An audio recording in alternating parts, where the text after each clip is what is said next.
Starting a new business, business development. If you've been following along with the videos, we've already talked about the idea stage of your business and in the feasibility stage. Today, we're going to talk about the business development stage of starting your new business. This is where we actually start to put pencil to paper and flesh out your business idea. One of the first tools we like to use in this process is the business model canvas. It's a strategic management tool that helps you to define and communicate your business idea. It helps to define the key elements of your business. And the most important thing is it's on one page. It's a great place to capture your idea. From there, we typically move to a traditional business plan. This is where you get a chance to really flesh out your idea, define the strategy of your business, outline the steps, quantify your resources, and define a timeline. If you're looking for funding in the future, you'll definitely have to have a business plan for your banker. The typical outline for a business plan includes these component parts: the purpose of your business, the marketing plan, the competition, your management team, legal structure, how you're going to hold your business, and financial projections. In the purpose of your business section, you're going to want to explain the product or service that you're selling.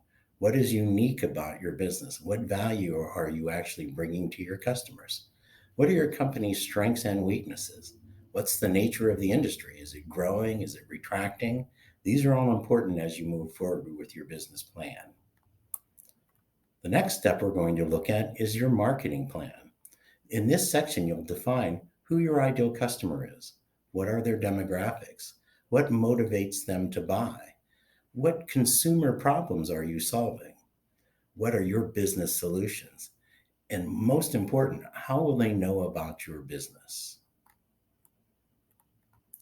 Then we'll focus on your competition. Who are your competitors? How many of them are there? What are their strengths and weaknesses? And what makes you different?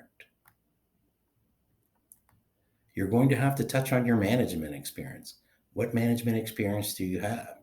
Have you hired folks? Have you fired folks? Have you worked specifically in your industry?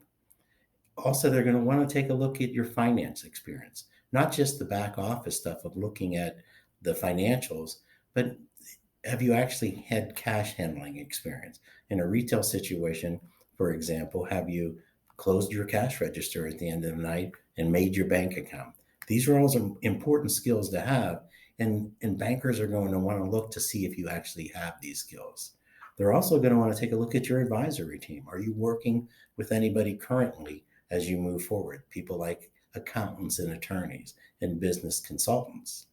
Another group that they're going to be interested in is, are there any other people involved in your business? Is it just you, or are you bringing other managers in as well?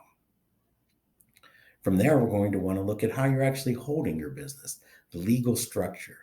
Typically, when your business startups, most people start out as a sole proprietor or a limited liability company. You can open corporation or partnerships, but typically they don't happen for small business startups. The reason it's important to understand the difference between these common structures is because it depends on your personal liability, the tax implications, the cost to form the business, the amount of record keeping it takes, and your future needs. All of these considerations will come into hand when you determine what kind of business structure you're going to form. Other legal considerations are, do you need a patent or a trademark? Are there any other regulations that affect your business that don't affect other businesses? And is there licensing that is required for you to open your business? For example, in Pennsylvania, if you're opening a hair salon, you have to be licensed to do that. Not all businesses require this, but we want to make sure that we know what's happening with your particular business. So to recap, there are several tools that we use when we're starting our business development phase: the business model canvas and a traditional business plan. Within the traditional business plan, we have the purpose, the marketing plan, competition, management experience, and legal structure. The next video in this series of starting a new business is we're going to remain in the business plan, but we're going to focus on financial projections.